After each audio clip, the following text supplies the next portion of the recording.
ನಮಸ್ಕಾರ ವೀಕ್ಷಕರೇ, ಇಂದಿನ ಈ ವಿಡಿಯೋದಲ್ಲಿ ಒಂದು ಸುಲಭ ರೀತಿಯಲ್ಲಿ ಶಕ್ತಿಶಾಲಿಯಾದಂತಹ ಒಂದು ವಶೀಕರಣ ತಂತ್ರವನ್ನು ನೋಡ್ಕೊಂಡು ಬರೋಣ. ನೀವಿನ್ನೂ ನಮ್ಮ ಚಾನಲನ್ನು ಸಬ್ಸ್ಕ್ರೈಬ್ ಮಾಡಿಲ್ಲ ಅಂದರೆ ಈ ಕೂಡಲೇ ಸಬ್ಸ್ಕ್ರೈಬ್ ಮಾಡ್ಕೊಳ್ಳಿ. ಹಾಗೆ ನಿಮ್ಮ ಜೀವನದಲ್ಲಿ ಯಾವುದೇ ರೀತಿಯಾದಂತಹ ಸಮಸ್ಯೆ ಇದ್ರೂ ಕೂಡ ಸ್ಕ್ರೀನ್ ಮೇಲೆ ಕಾಣುತ್ತಿರುವ ಗುರುಗಳ ನಂಬರ್ಗೆ ಕರೆ ಮಾಡಿ ಶೀಘ್ರದಲ್ಲಿ ಶತಸಿದ್ಧ ಶಾಶ್ವತ ಪರಿಹಾರ ಮಾಡಿಕೊಡಲಾಗ್ತದೆ. 2 ವಿಡಿಯೋದಲ್ಲೇ ಒಂದು ಮಾರ್ಕರ್ ಹಾಗೆ ಒಂದು ಅರಶಿನ ಕೊಂಬು ಇದಕ್ಕೆ ಬೇಕಾಗ್ತದೆ. ಹಾಗೆ ಒಂದು ಲಿಂಬು ಬೇಕಾಗ್ತದೆ ವೀಕ್ಷಕರೇ. ಇದರ ಸಹಾಯದಿಂದ ಒಂದು ಶಕ್ತಿಶಾಲಿಯಾದಂತಹ ವಶೀಕರಣ ತಂತ್ರವನ್ನು ಹೇಗೆ ಮಾಡೋದಂತ ನೋಡ್ಕೊಂಬರೋಣ ವೀಕ್ಷಕರೇ. ಮೊದಲಿಗೆ ಇದರಲ್ಲಿ ಒಂದು ಎಲೆಯಲ್ಲಿ ಸ್ತ್ರೀಯ ಹೆಸರು, ಒಂದು ಎಲೆಯಲ್ಲಿ ನಿಮ್ಮ ಹೆಸರು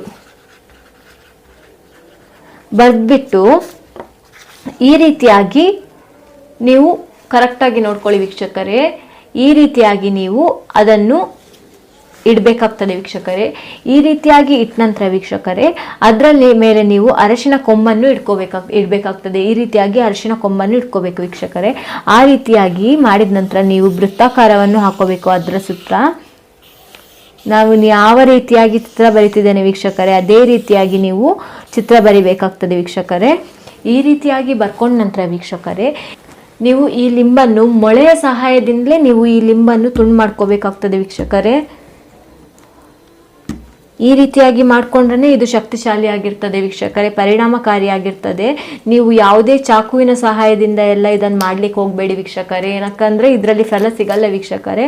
ಹಾಗಾಗಿ ನೀವು ಇದನ್ನು ಈ ರೀತಿಯಾಗಿ 2 ಭಾಗವನ್ನು ಮಾಡ್ಕೋಬೇಕಾಗ್ತದೆ ವೀಕ್ಷಕರೇ. ಈ ರೀತಿಯಾಗಿ 2 ಭಾಗವನ್ನು ಮಾಡ್ಕೊಂಡ ನಂತರ ಓಂ ವಶೀಕರಣಾಯ ನಮಃ, ಓಂ ವಶೀಕರಣಾಯ ನಮಃ ಅಂತ ಅರಶಿನ ಮತ್ತು ಕುಂಕುಮವನ್ನು ಹಾಕಬೇಕಾಗ್ತದೆ ವೀಕ್ಷಕರೇ. ಈ ರೀತಿಯಾಗಿ ಹಾಕಿದ ನಂತರ ನೀವು ಮಂತ್ರವನ್ನು ಹೇಳಬೇಕಾಗ್ತದೆ ವೀಕ್ಷಕರೇ. ಒಂದು 21 ಬಾರಿ ನೀವು ಒಂದು ಮಂತ್ರವನ್ನು ಹೇಳಬೇಕಾಗ್ತದೆ. ಓಂ ಕಾಲಭೈರವಿಯೇ ವಶೀಕರಣಾಯ ನಮಃ, ಓಂ ಕಾಲಭೈರವಿಯೇ ವಶೀಕರಣಾಯ ನಮಃ, ಓಂ ಕಾಲಭೈರವಿಯೇ ವಶೀಕರಣಾಯ ನಮಃ. ಈ ಮಂತ್ರವನ್ನು ನೀವು 21 ಬಾರಿ ಹೇಳಬೇಕಾಗ್ತದೆ ವೀಕ್ಷಕರೇ.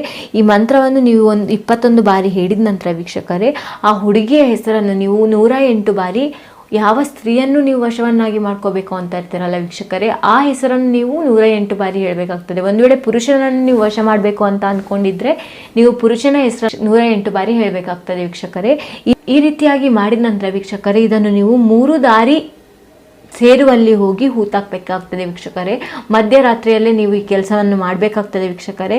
ಈ ಹೂತಾಕುವ ಕೆಲಸವನ್ನು ನೀವು ಮಧ್ಯರಾತ್ರಿ 12 ಗಂಟೆಗೆ ಹೋಗಿ ಮಾಡಬೇಕಾಗ್ತದೆ ವೀಕ್ಷಕರೇ.